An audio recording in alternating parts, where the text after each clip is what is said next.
Madame, monsieur, bonjour et bienvenue dans ce JTT exceptionnel spécial trade deadline. Installez-vous tranquillou, on espère que vous avez soit passé une excellente soirée ce jeudi avec nous, soit que vous avez bien dormi. On a le petit café qui est dispo, on est prêt à bien démarrer la journée et donc on s'est dit quand même qu'il fallait réaliser une petite vidéo résumant tous les gros transferts qui ont eu lieu sur cette trade deadline, sur ces 24 dernières heures qui ont été absolument folles. Donc on va faire tout ça en détail, installez-vous, posez-vous, on va se poser tout de suite. On est prêt? Allez, c'est parti. On enchaîne, on va faire ça de façon chronologique. On commence tout de suite avec le premier transfert de la soirée qui a donc été effectué entre Détroit et Chicago. C'est Jameer Nelson, le vétéran, qui a été récupéré par les Pistons. Il était à New Orleans cette saison notamment pour aider un petit peu la ligne arrière des Pélicans.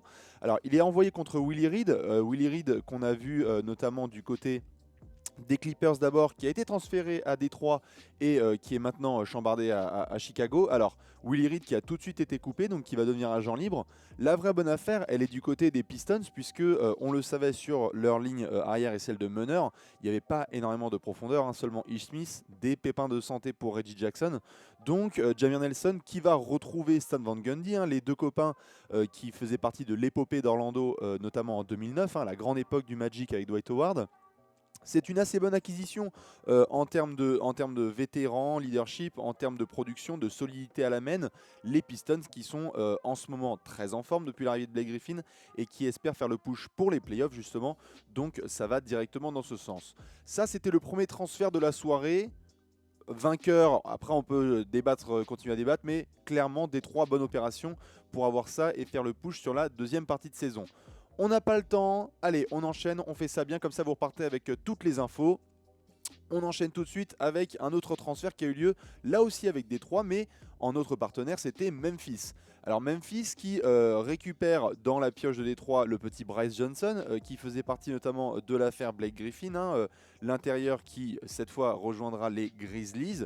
Dans son sac à dos, il y a un deuxième tour de draft qui va donc pouvoir servir un petit peu de petit Nutella pour aller avec la tartine comme on dit, puisque de l'autre côté, Memphis qui a dû lâcher James Ennis qui fait le boulot discrètement mais sereinement. On l'avait d'abord aperçu à Miami, il a ensuite fait son grind dans le Tennessee et donc il va essayer de renforcer un petit peu les ailes des Pistons. Beaucoup de talent, de qualité athlétique, on le sait, on l'avait vu, il a été capable de poster quand même beaucoup de monde et ça peut représenter encore une fois une petite acquisition très intéressante au buzzer pour Détroit qui veut se renforcer et essayer de mettre la pression sur les équipes du top 8 de la conférence Est, les équipes du bas de la conférence Est de ce top 8 comme Philadelphie notamment ou Indiana qui vont commencer à claquer des dents si Détroit enchaîne les victoires. Donc on a commencé la soirée avec des Pistons très agressifs, mais c'était certainement pas terminé. Allez, on enchaîne tout de suite avec un autre petit trade, on le fait très rapide, c'est entre Miami et Atlanta. Miami qui va retrouver Luke Babbitt. Il avait joué notamment l'année précédente avec le Heat, il était même titulaire en tant que sniper qui permettait d'écarter un petit peu le terrain. Il retourne auprès d'Eric Spoelstra et de toute la clique de Pat Riley en échange d'Okaro White. Okaro White qui a été coupé par les Hawks tout de suite dans la foulée. Voilà, c'était un petit trade notamment, on savait que Atlanta allait bouger pour mettre un petit peu de place dans son roster et dans sa banque. Et donc notamment Luke Babbitt qui coûtait quelques millions de dollars mais qui n'était pas non plus une acquisition énorme l'été dernier. Donc ça c'était la petite douceur juste avant que ça parte en freestyle. Ceux qui n'ont toujours aucune info, accrochez-vous tout de suite parce qu'on enchaîne avec du très très lourd et la énorme blockbuster annoncé bien évidemment par tous les gros médias. On avait du Adrian Wojnarowski, du Shams Charania et compagnie, Lakers et Cavs qui se sont fait un premier deal. Ça c'était la première grosse bombe avec le transfert d'Isaiah Thomas, Channing Frye et le premier tour de draft des Cavs de cette saison, donc pas celui des Nets qui était très très privilégié par beaucoup de franchises. Ça c'est ce que les Lakers récupèrent. De l'autre côté, Cleveland chope Jordan Clarkson et Larry Nance Jr. Alors juste point par point pour qu'on puisse tout avoir. Isaiah Thomas qui était le premier à dire qu'il en avait marre d'être transféré. Donc malheureusement, quelques heures plus tard, il a été tradé. Le fit avec Cleveland n'a juste tout simplement pas marché. Il y avait même des punchlines un petit peu sur les célébrations de LeBron sur le tir de la gagne contre Minnesota et sur des petites séquences offensives précédentes. Channing Frye qui faisait partie de plusieurs rumeurs. On ne savait pas si ça allait être lui, J.R. Smith, Iman Shumpert ou Tristan Thompson qui allait partir. Mais Channing Frye en bout de course, hein, en fin de carrière, même s'il faisait une saison correcte avec les Cavs, qui a été utilisée aussi pour permettre d'équilibrer les salaires, hein, puisque Channing Frye, pour ceux qui ne le savent pas, est mieux payé cette saison qu'Isaiah Thomas. Et puis ce premier tour de draft des Cavs, qui est en partie protégé, qui est même assez bien protégé, et qui surtout n'est pas le premier tour des Nets que Cleveland possède. Il voulait absolument pas, Kobe Altman, se séparer de ce pic de draft, donc ça a été assez bien géré. Il leur donne ça et les Lakers qui vont pouvoir du coup se faire plaisir avec Isaiah Thomas qui est apparemment ultra excité de pouvoir jouer dans un cadre un peu plus sain, un peu plus cool, où on va le responsabiliser, où il va pouvoir trouver son rythme. Comment est-ce que ça va se passer avec Lonzo Ball ? Comment est-ce que Luke Walton va l'utiliser? On ne sait pas vraiment, on va voir. Ce qui est sûr et certain en tout cas, c'est que les Lakers récupèrent 2 contrats expirants, hein, Isaiah Thomas et Channing Frye qui seront agents libres cet été. Et donc ça permet notamment de pouvoir se ramener comme prévu, les Lakers qui vont pouvoir se ramener comme prévu, très agressifs sur le marché des agents libres. Du côté de Cleveland, vous récupérez Jordan Clarkson et Larry Nance Jr. Superbe acquisition au buzzer de la part des Cavs, puisqu'on a Jordan Clarkson qui est sous contrat à hauteur de 10-11 millions l'année, donc pendant encore quelques saisons, et qui est productif, hein, qui en sortie de banc peut rapporter encore un tout petit peu de playmaking et de scoring à Tyronn Lue et à LeBron James. Et on a Larry Nance Jr. qui était considéré comme intouchable encore cet été, mais qui, avec le développement de Kyle Kuzma, a été très très vite bouncé. On ne savait pas si ça allait être Larry Nance Jr. ou Julius Randle qui allait faire partie du package.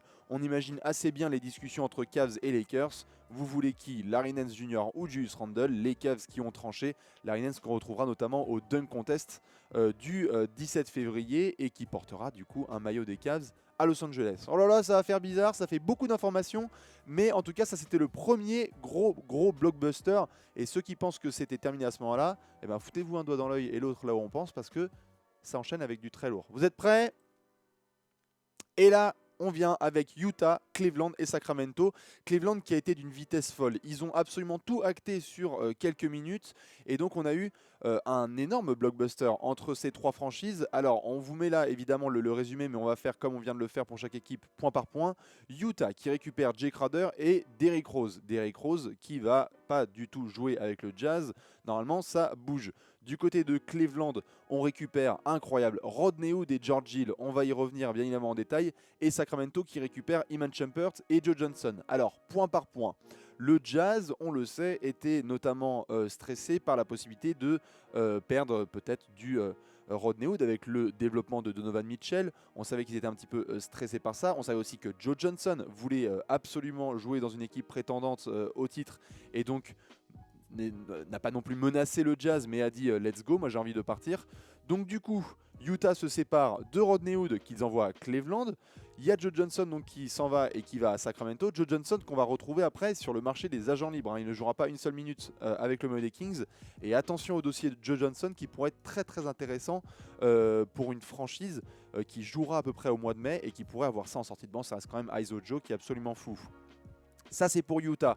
Cleveland qui essayait de se renforcer après ce premier transfert avec les Lakers et qui a donc décidé de se séparer de 3 joueurs. Iman Shumpert, on le sait, qui était dans les rumeurs de transfert depuis tellement de mois et de mois. Ça y est, il part. C'était un des contrats boulets, entre guillemets, que Kobe Altman voulait essayer de dégager de la marge salariale des Cavs, puisqu'il gagne plus de 10 millions la saison, Iman Shumpert.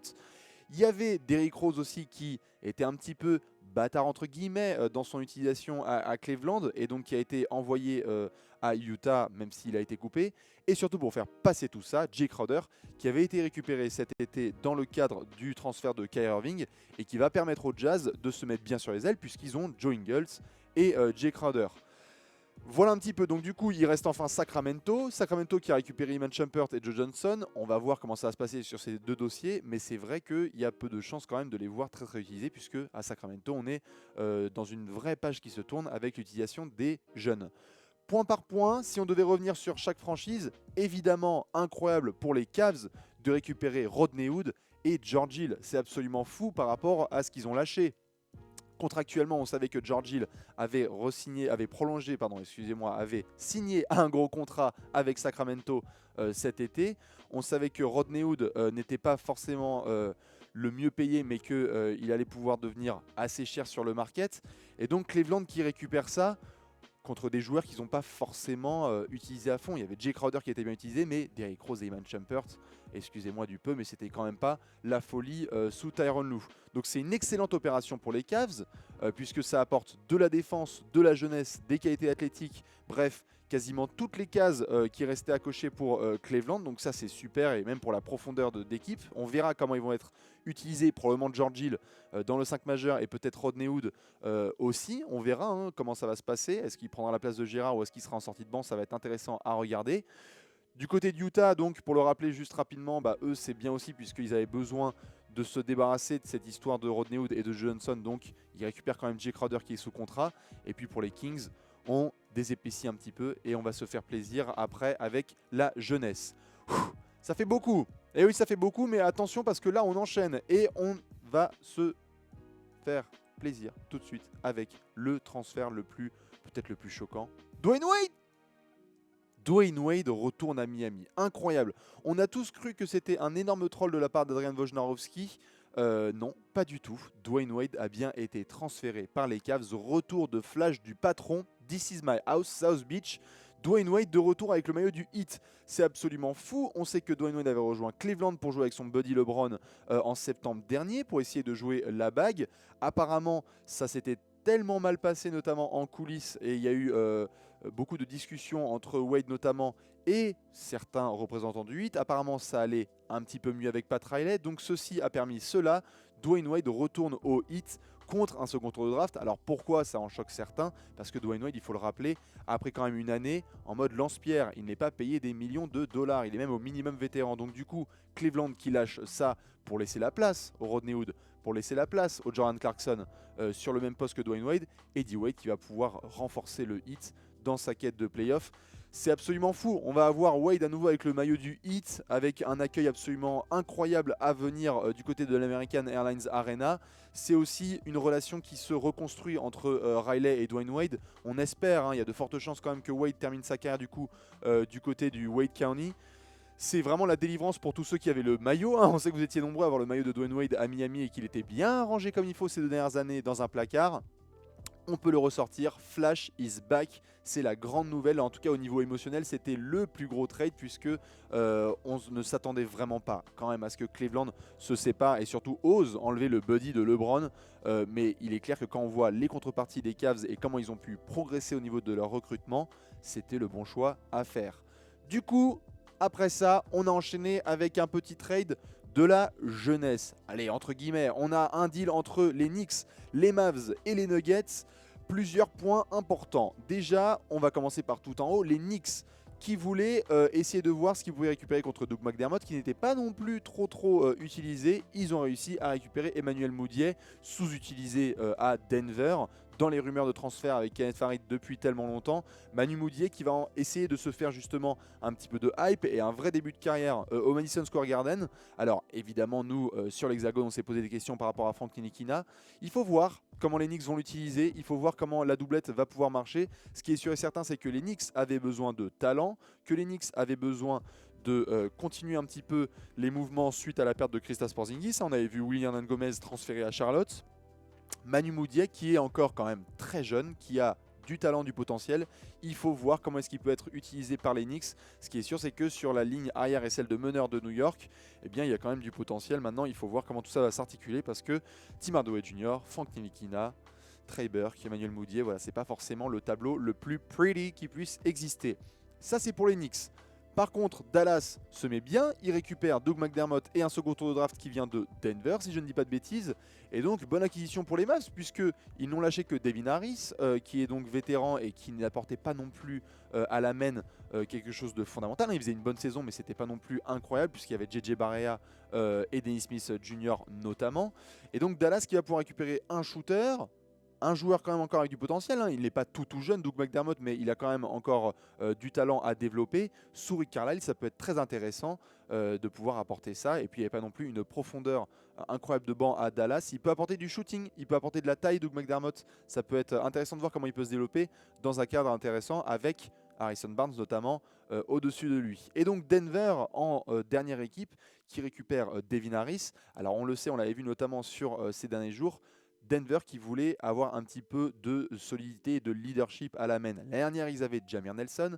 Cette fois, ils avaient vraiment quasiment personne, hein. Ils avaient Jamal Murray qui évidemment fait une très grosse saison, mais c'est un combo guard, c'est pas un meneur gestionnaire entre guillemets. Et dans le cadre du push pour les playoffs, avoir un petit Devin Harris en sortie de banc contre un Manu Mudiay qui n'était pas utilisé, et ben c'est pas tout mal. On verra ce que le vétéran Harris va pouvoir donner dans la rotation des Nuggets. Il rejoint notamment Richard Jefferson pour apporter cette espèce de sérénité. Un Devin Harris qui a quand même pas mal d'expérience. Donc voilà pour le petit trade à 3. Évidemment, on pense à Frank Ntilikina et voir comment ça va se passer. Mais c'est vrai que c'était le gros trade des Knicks.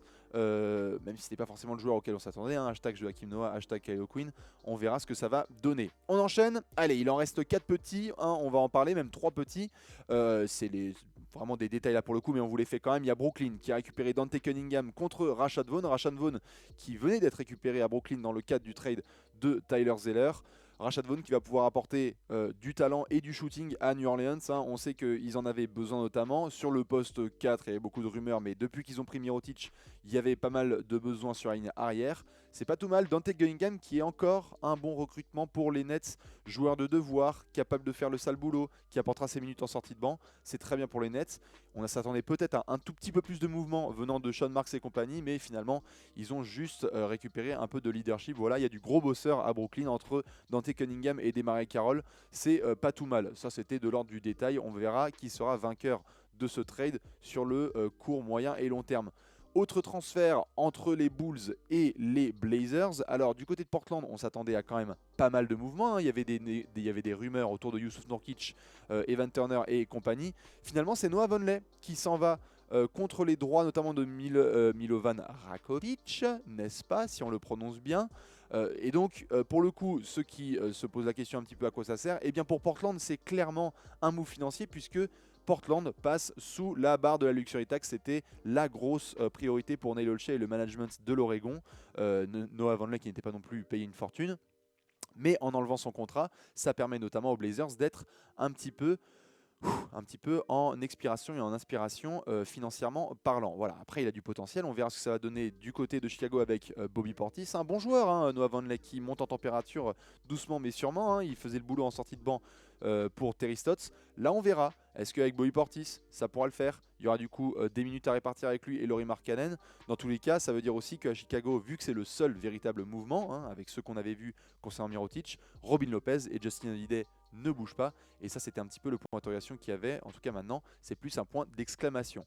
On termine avec le dernier transfert. Et alors, celui-là, il est magnifique. C'est entre Phoenix et Orlando. Ça a été limite au buzzer hein, dans le dernier quart d'heure de la deadline, juste avant 21h. Phoenix qui récupère Elfrid Payton. Orlando qui récupère un second tour de draft. Alors, pareil, énormément de points d'interrogation sur la communauté basket. Vous avez été nombreux hein, à nous poser des questions pendant la deadline sur ce deal. Eh bien, il faut avouer que du côté d'Orlando, le nouveau management hein, de John Hammond essayait de sniffer un petit peu ce qu'il y avait sur le marché des transferts. Qu'est-ce qu'on peut avoir contre Elfrid Payton? Elfrid Payton qui allait notamment devoir renégocier son contrat. Donc si vous êtes Orlando et que vous savez que vous ne pouvez pas cet été lui filer un énorme contrat, hein, vous n'avez pas envie puisque vous souhaitez reconstruire, eh bien laissez-le vous partir contre Peanuts ou bien essayez-vous d'obtenir quoi que ce soit. Et bien sur le marché malheureusement ça ne s'était pas trop activé, il n'y avait qu'un second tour de draft à récupérer. Pour Phoenix, c'est pas plus mal, mine de rien, puisque il n'y a absolument aucune option à la main, hein, je me permets, hein, puisqu'il y avait vraiment sur cette saison, là récemment il y avait du Devin Booker, mais c'était donc en décalé. Sinon on a eu du Mike James, on a eu d'autres petites légendes comme ça vivantes, Tyler Ulis, donc voilà, c'est un peu compliqué. Elfrid Payton qui va pouvoir faire ses preuves, continuer à faire ses preuves dans un jeu rapide, rythme rapide, ça peut le faire dans l'Arizona. On verra ce que ça va donner. Dans tous les cas, il sera très intéressant de voir si le management de Phoenix va s'aligner cet été sur les demandes contractuelles du meneur à la casquette capillaire, hein, n'est-ce pas? Donc voilà un petit peu pour tous ces transferts. On a été très rapide. Ce qui veut dire quand même qu'il y a de plus en plus de détails à voir. Il y a des joueurs aussi qu'on n'a pas mentionnés. Il y a aussi du Sheldon Mack à Atlanta qui n'a pas été mentionné. Mais ça, vous pourrez notamment le retrouver sur Trash Talk. On a écrit dessus, on a parlé dessus, on a mis tout ça en détail. Donc vous pouvez aller consulter le site trashtalk.co pour avoir le plus d'informations possible. Hein, toute la rédaction qui a géré ça comme des princes. Et évidemment, un grand merci à ceux qui étaient là pour le live de la deadline de ce jeudi. C'était absolument exceptionnel. Hein. Vous étiez plus de 10 000 en direct à nous écouter et à interagir avec nous. C'était absolument merveilleux. Donc, ça nous donnera envie, évidemment, de continuer à faire ça. Dernier petit message, évidemment, qu'on vous met juste à la fin. Pour ceux qui ne l'ont pas noté, on en avait parlé la dernière fois, c'est avec quand même une grosse fierté qu'on vous avait annoncé la sortie du livre Trash Talk. Il est disponible, hein, pas encore en librairie, mais en tous les cas en précommande. Il sortira le 14 février. Donc voilà, vous pouvez déjà le précommander, notamment sur les sites de la Fnac et d'Amazon et celui de Marabout. Si vous aimez soutenir le projet et que vous kiffez un petit peu Trash Talk, n'hésitez pas à le prendre. Et on aura d'autres très grosses annonces à vous balancer dans les heures et les jours à venir. Voilà un petit peu pour ce petit JTT spécial Trade Deadline. Ça fait beaucoup d'infos, mais on espérait en tout cas vous envoyer tout ce qu'il fallait pour bien démarrer la journée et tout avoir en tête. Nous, ce qu'il nous reste à faire, évidemment, vous savez c'est quoi, c'est vous annoncer ceci. Premièrement, il y aura évidemment de l'apéro avec Alex et Léonce pour pouvoir parler des gros trades. On se mettra devant la caméra en mode apéro, ne vous inquiétez pas, ça sortira ce week-end ou en début de semaine. On enchaîne évidemment avec un énorme café. On vous souhaite un énorme, un merveilleux, un magnifique vendredi. Bon courage pour cette fin de semaine. Bravo aux franchises qui ont réussi leur transfert. Et à bientôt pour un prochain JTT. Ciao!